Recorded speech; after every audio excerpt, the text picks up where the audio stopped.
जब भी कोई व्यक्ति गौतम बुद्ध के संघ में शामिल होता था तो बुद्ध उसे सबसे पहले शांत रहने के लिए कहते थे।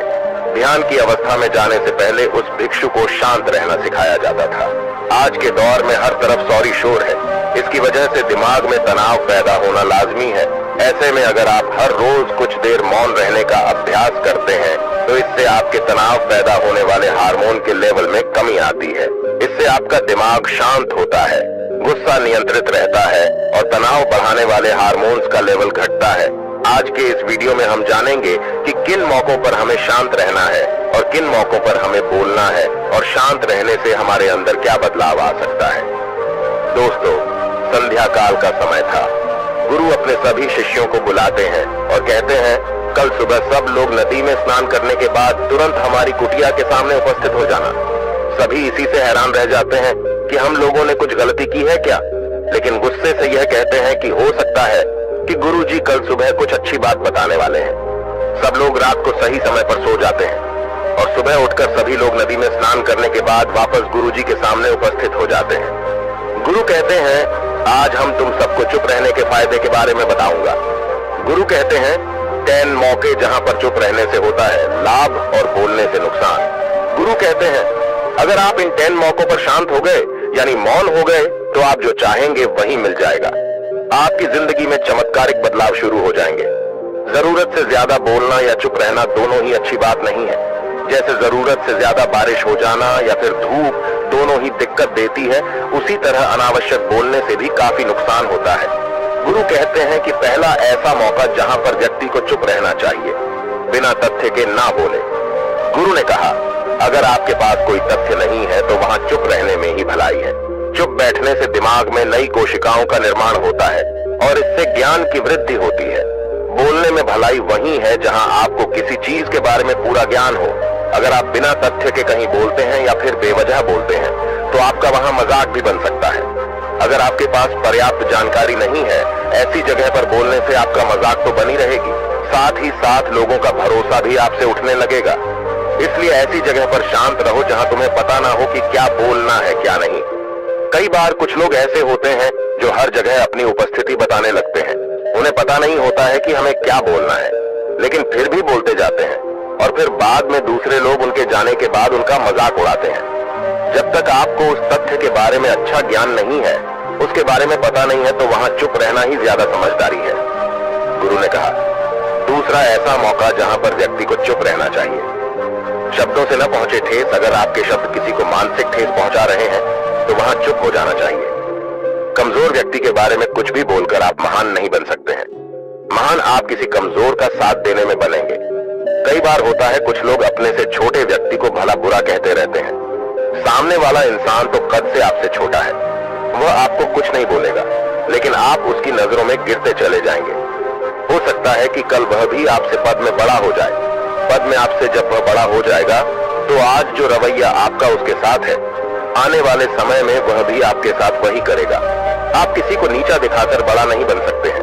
बड़ा बनना है तो अपने से छोटे लोगों का इज्जत भी करना सीखें और साथ ही साथ बड़े लोगों का भी सम्मान करना चाहिए। लोगों को लगता है कि अगर वह अकड़कर बोलेंगे और सामने वाले को नीचा गिराने की कोशिश करेंगे तो वह बड़े बन जाएंगे।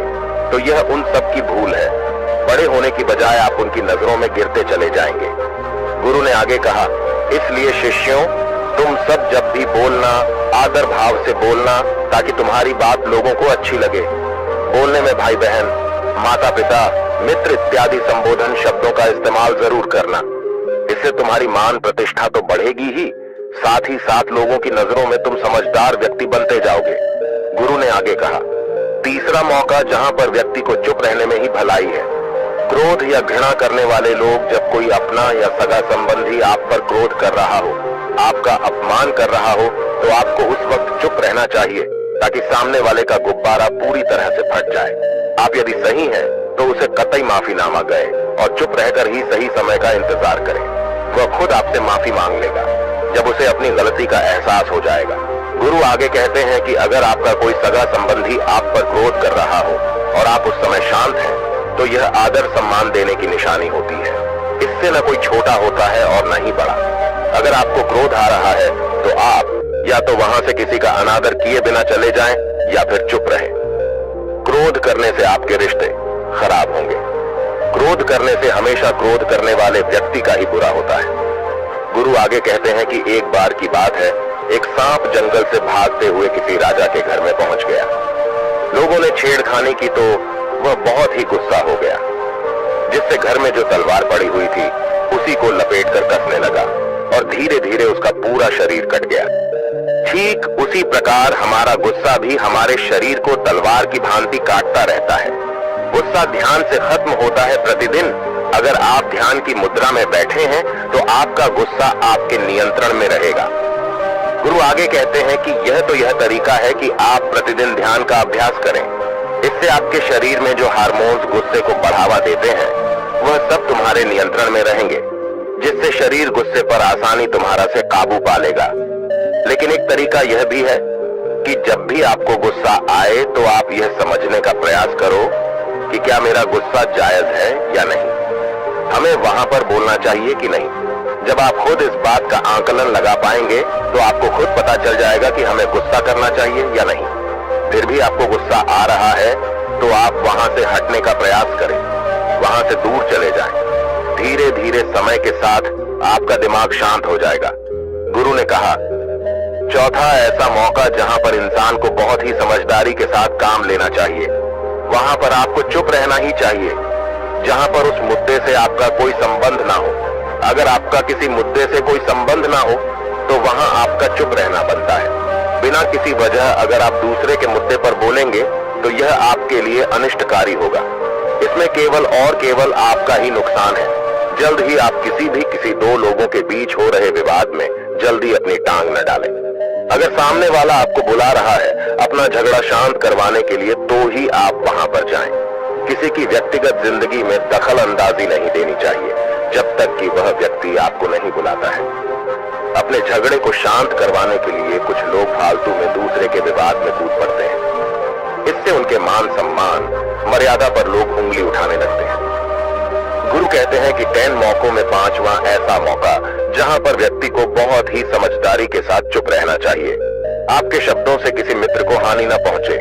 अगर आपके शब्द सामने वाले के परिवार या मित्रों की प्रतिष्ठा के बारे में बुरी झलक दिखा रहे हैं तो आपको चुप रहना चाहिए। किसी के परिवार या फिर मित्र के बारे में बुरा बोलने से केवल आप ही बुरे बनेंगे। जो चीज आसानी से खत्म की जा सकती है उसे अपने शब्दों से बड़ा न करें। बिना चिल्लाए बात करने का प्रयास करते रहना चाहिए। अगर आप बिना चिल्लाए कोई बात नहीं कह सकते तो आपका चुप रहने में ही भलाई है। किसी पर चिल्लाने से आपके व्यवहार के बारे में पता चलता है। ज्यादा बोलने से चीजें हमेशा खराब ही होती हैं। कई बार कुछ रिश्ते ज्यादा तेज बोलने की वजह से टूट जाते हैं। इसलिए अपनी आवाज में मीठापन लाएं। आपके शब्दों से आपके दोस्त को हानि नहीं पहुंचनी चाहिए। कभी कभी दोस्तों के जब हम मजाक हैं तो रहे कि आपके शब्दों से किसी का अनादर ना हो। मजाक को भी हमेशा शब्दों के मायने में ही रखें। जहां किसी को शब्दों से चोट लगे वहां चुप हो जाएं। ज्यादा बोलने से हमेशा नुकसान ही होता है। किसी और की प्रतिष्ठा को अपने शब्दों के माध्यम से उसे हानि नहीं पहुंचानी चाहिए। यदि आपके शब्दों से किसी और की प्रतिष्ठा को ठेस पहुंच रही है तो वहां आपको चुप हो जाना चाहिए। जब कोई व्यक्ति आपके सामने नहीं है तो आप उस व्यक्ति के बारे में बुरे शब्द किसी तीसरे व्यक्ति के सामने न बोलें। गुरु कहते हैं, छठा मौका जहां पर व्यक्ति को चुप रहना चाहिए, जब कोई कर रहा हो किसी की बुराई। जब कोई आदमी आपके सामने किसी तीसरे आदमी की बुराई कर रहा हो तब तुम्हें चुप रहकर बस सुनना चाहिए। अपनी राय व्यक्त नहीं करना चाहिए, क्योंकि जो आज आपके सामने किसी तीसरे की बुराई कर रहा है वह कल किसी और के सामने आपकी बुराई भी कर सकता है। यदि आपने कुछ कहा है तो नीति शास्त्र के अनुसार जो अपने मुंह को बंद रखता है और बुद्धि से काम करता है वही इंसान समझदार होता है। बिना जरूरत के बोलना, किसी के बारे में किसी के बीच में बोलना यह गलत बात है। कभी कभी हमारे लिए बुद्धिमानी इसी में होती है कि हमें अपना मुंह ऐसी जगह पर नहीं खोलना चाहिए। गुरु आगे कहते हैं कि 10 मौकों में 7वां ऐसा मौका जहां पर व्यक्ति को चुप रहना चाहिए, जब कोई नहीं समझे आपकी भावना। यदि आपको लग रहा है कि कोई व्यक्ति आपकी भावना, दुख या परेशानी को शब्दों में नहीं समझ रहा है, यदि आपको लग रहा है कि सामने वाला व्यक्ति आपकी भावना या दुख को या आपकी जो परेशानी है उसको वह समझ नहीं पा रहा है या समझने का प्रयास ही नहीं कर रहा है या वह आपको ध्यान से सुन ही नहीं पा रहा है, तो ऐसे व्यक्ति के सामने आप चुप ही रहें, क्योंकि ऐसे लोगों को आपकी भावना या दुख से कोई मतलब नहीं होता है। ऐसे लोगों को अपना राज बताकर आप पछताएंगे ही बाद में। इसलिए हर किसी को अपने मन की बात नहीं बतानी चाहिए। अगर आपको लग रहा है कि सामने वाला आपकी बात को नहीं समझ पा रहा है, आपकी भावनाओं को नहीं समझ पा रहा है, तो वहां पर आपको नहीं बोलना चाहिए, क्योंकि आज में आपका मजाक ही बन जाएगा जब आपको लगने लगे कि सामने वाला आपकी भावनाओं को ठीक तरीके से समझ रहा है।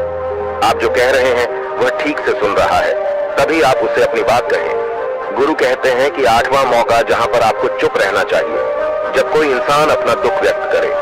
यदि कोई इंसान अपने दुख या परेशानी को आपको बता रहा है, तो इसका मतलब यह है कि वह आपको अपना समझ रहा है।